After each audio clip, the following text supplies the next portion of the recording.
Whenever I was training for my pro day, I had a buddy of mine, and he was the complete opposite of me. I mean, he would yell, he would scream, he would cuss, and so like I would tell him like I wouldn't do that stuff, but I would also tell him like, hey, like you got to relax the way you're acting and stuff like that. And it's funny, I could tell you the number of times on one hand that I mentioned the Bible, and I can tell you the number of times on one hand that I mentioned the scripture, but I did. But one day out of the blue, I was literally in church one day, and he texted me and he said, "Hey, bro, just thinking about you this morning. I just want to let you know you inspire me to follow Jesus Christ and live righteously."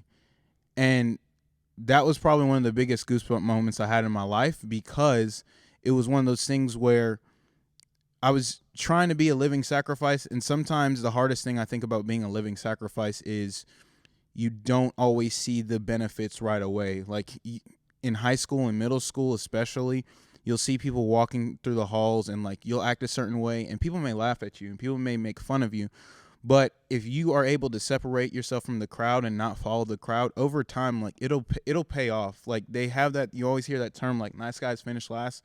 Like I think that's 100% false. I think that if you really focus on the long term thing, like people will start to notice that what you're doing is different, and they'll want to know why you're doing what you're doing.